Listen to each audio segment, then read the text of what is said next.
Hello kiddies, welcome to Techspert Weekly episodes. What bloody episode are we up to now? 271. F me running. 271 episodes, and I still can't think of a decent intro for the bastard.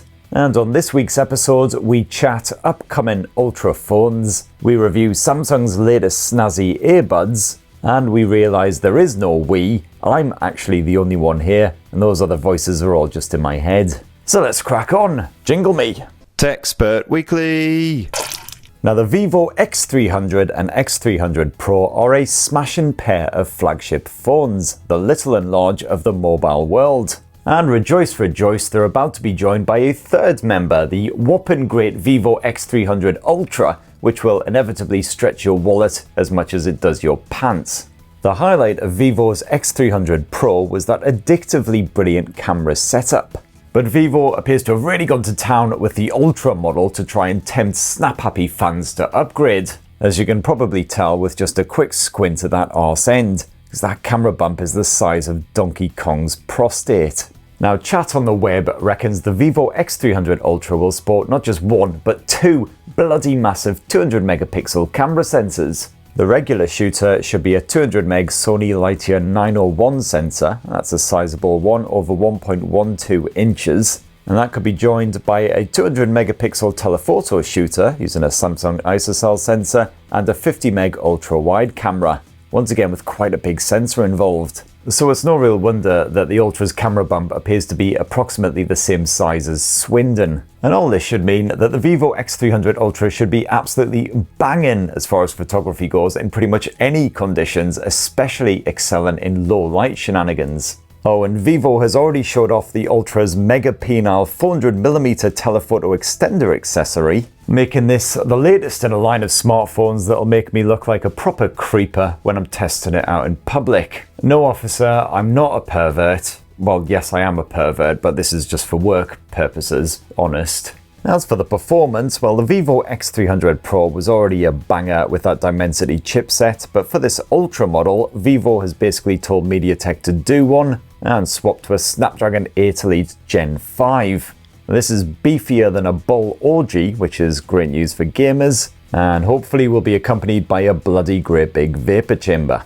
As for the battery, well, word on the web reckons the Vivo X300 Ultra will come packing a 6,600 mAh cell. Not quite as trouser-rousing as some recent efforts like the 8,500 mAh battery stuffed into that Poco X8 Pro Max, and indeed only a gerbil's jizz pipe larger than the 6,510 mAh battery stuffed inside of that X300 Pro. But I guess they were kind of limited for space, what with these stupidly bloody massive camera shenanigans going on, and 6,600 mAh should still prove more than enough for more demanding users to get through a full intense day on a single charge, touch wood, etc. Now the Vivo X300 Ultra is apparently launching over in China imminently, March the 30th to be precise, with the global model said to be spaffed out sometime in April, although as this is Vivo, highly unlikely that it'll ever actually make it to British shores. It'll almost certainly be an import job. But what are your thoughts so far on the Vivo X300 Ultra? On the scale of pizza toppings, is it a nice safe bit of pepperoni, or maybe a hot and spicy bit of andouille? Or perhaps it's just a sad, flaccid floret of broccoli? And by the way, whoever thought that broccoli was an acceptable thing to put anywhere near a frickin' pizza deserves to be sprayed in tuna juice and hoid in a pit full of ravenous, pissed off cats. Anyway, let us know down below, and now it's time for a bit of this. Uncle Spurt's we won. It's a short review, not his penis. So Samsung's Buds 4 Pro are two of the best things you can shove in your head right now, comfortably rivaling Sony's own WF buds for spaff-worthy audio and premium features. Although they're also just as sphincter-shreddingly expensive. I do adore the dinky charging box with its transparent lids, so you know that you haven't left the bloody buds at home. Gotta say though, I am rather sad that there's bugger all disco light action here like there was in last year's Buds 3 Pro. But the metal stems are a standout touch, and those pinch and swipe controls are an absolute delight. You've got a wider woofer for enhanced bass, plus support for 24-bit 96kHz streaming. Although rather cheekily, you will need a Samsung smartphone to take full advantage of that feature. But hey, even without a Galaxy stashed in my shorts, I still found that the audio spaffed out by the Buds 4 Pro was crisp, clear, and surprisingly gutsy. Samsung's noise cancelling can handle even the shrillest of London transport. It kicks the Northern Line right in its crusty danglies, and softening all of that horrible screechy shenanigans so it no longer makes your ears bleed, and allowing you to comfortably enjoy your audiobooks or podcasts without having to max out the volume.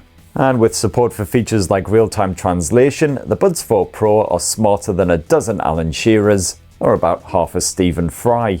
Now, with the highest quality audio streaming enabled and a good bit of ANC switched on, you'll enjoy approximately 5.5 hours of playback on a single charge. And pretty average overall, not as good as those Sony WF buds, so that's one of the few areas where the Buds 4 Pro doesn't exactly make me moist.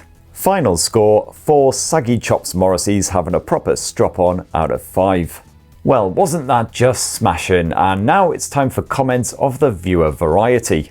Viewer comments. It was at this moment he knew.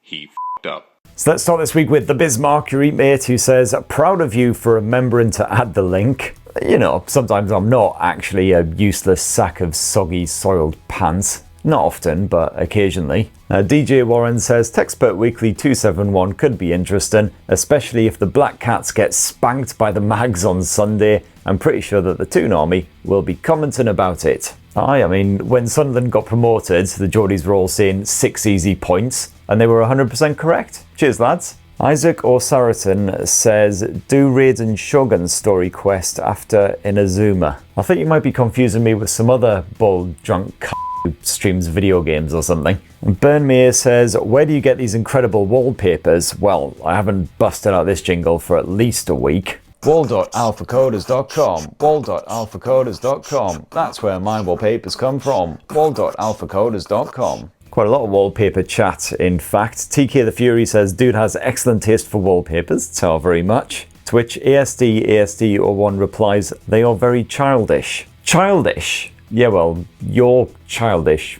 big poopy face. Gotta say, I do find it somewhat depressing that even now in 2026, some people still somehow think that anime is just a bunch of kiddie cartoons. Educate yourself! Storm3016 says, I call BS, your office looks way too clean for a bald old drunk. Hey, bald old drunk I may be, but it doesn't mean I don't have standards. Although to be fair, I honestly can't even remember the last time I dusted in here. Oh yeah, that's pretty grim. Oh god, it's even worse down here as well. That's rancid. There's more muck on here than a late night Channel 5 special. Ethan Linnett says, Uncle Spurt, you should have bleeped out the word Alexa. You've set off my speaker twice. Lol.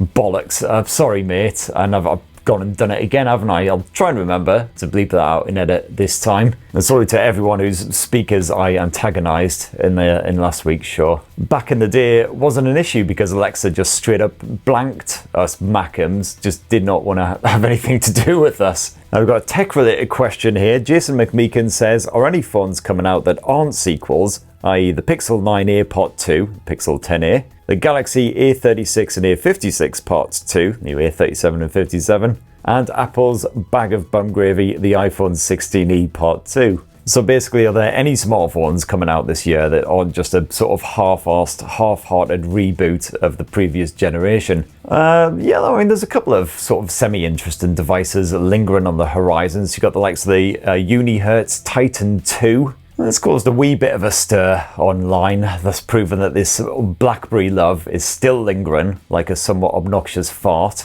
Personally, I'm quite intrigued by Motorola's full-sized blower as well. Love the mini flip razors, so will it work as a full book-sized foldable? Can it take on the Oppo Finds and the Samsung Galaxy Z Folds of the world? And hey, who knows, maybe Honor will actually launch that crazy batshit mental robot phone with the pop-out gimbal cam bollocks. But I otherwise can't really think of anything particularly outlandish. A lot of manufacturers just playing it super safe at the moment. You know, there's generally not a great time in the mobile market. You'd have thought these manufacturers would be doing everything they can to properly innovate and really entice people to upgrade instead of just, you know, endlessly shagging AI to death. Zilch000 says, who else is holding in a poo to watch this? Dude, I absolutely do not want to be responsible for any prolapsed rectums or anything like that. Please, if you gotta go, then go. And feel perfectly free to multitask as well, fire one out while streaming a good bit of the Techspert Weeklies. In a way, it's actually as nature intended, the circle of shit, consuming it while also expelling it. Last week we were, of course, merrily chatting about Samsung's upcoming Galaxy A37 and A57, which did just launch yesterday, I believe, as this video goes live. Go check out my